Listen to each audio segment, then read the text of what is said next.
The most arrogant people I've ever come across and continue to come across are impoverished people. I was watching a podcast the other night of how this is an epidemic. You have people that are not doing well in life with any stretch of imagination while it comes to education. They're typically uneducated.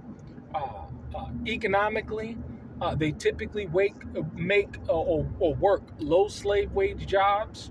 I'm talking about Walmart jobs, retail jobs, jobs that really don't pay much and that has no future. They work these kind of jobs. Low health, poor quality, across the board, come from impoverishment. These kind of folks, you'll come to find, are some of the most arrogant people. Why? Because we live in a world where everybody got a front like they're doing well. Everybody got a front like they're on top of the world. Everybody got a front like there's something that they're really not. They have no skills. I mean, I can go on and on. You can pinpoint these people by the mannerisms of their lifestyle. And this podcast was talking about why is it that these kind of people are so entitled and try to make it appear as though they're wealthy or they're doing well. Or this is why the vanity movement is so big. This is why people spend so much money on the outward adornment, the clothes, the nails, the hair, the makeup, the sneakers. You can always spot these people. But at the end of the day, they're not doing well at all. They're not doing well at all, right? So what you have is an epidemic of this spirit. And I tell you, they always come to naught. This is why I say over and over again, you don't have to do anything to such a person. They'll always come to naught. Or they'll always be in a rut their entire lives because of the front that they have to present themselves in such a way so hard. I was recently around a couple of folks, right? And you ever tell when you're around people and they have this over-exaggerated sense of happiness or this over-exaggerated sense of glee? They're laughing at everything, and they look and sound silly people.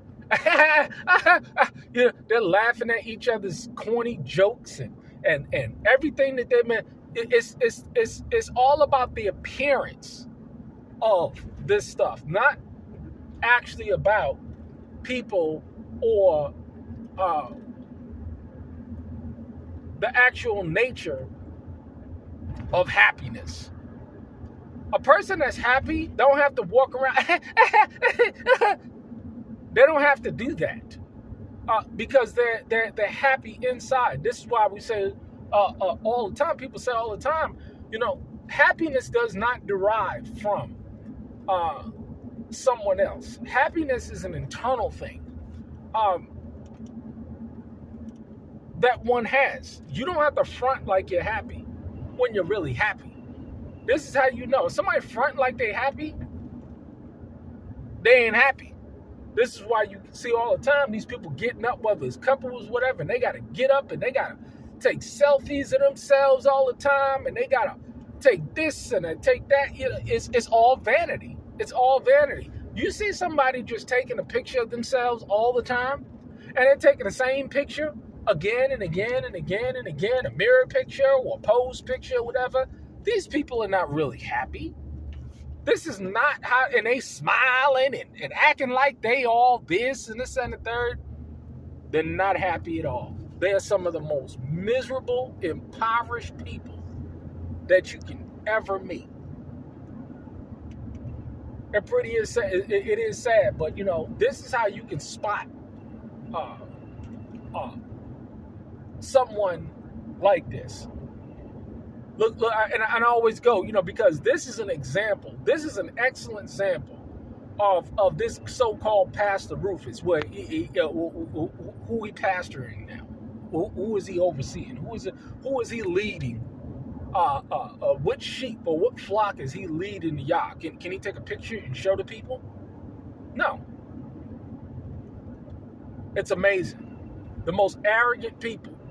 How is it that you gonna come to a ministry in an old beat up car with everything that you own inside of that car and think that you something and think that you gonna correct somebody?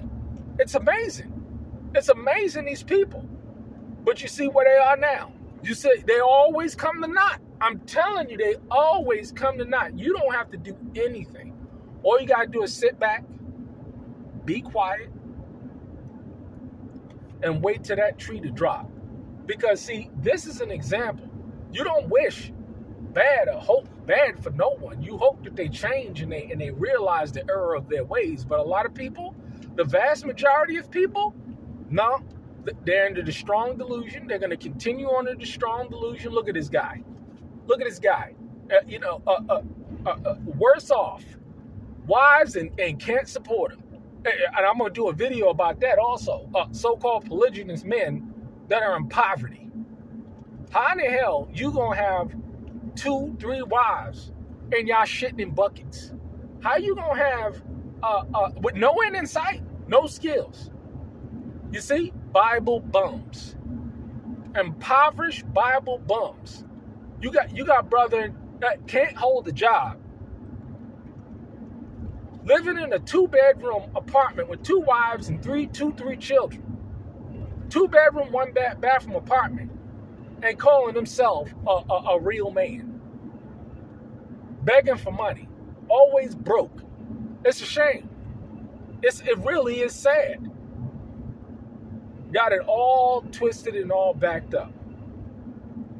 These impoverished, arrogant people.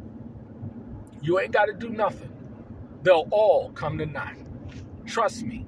Look at Rufus Caldwell. Bible bum.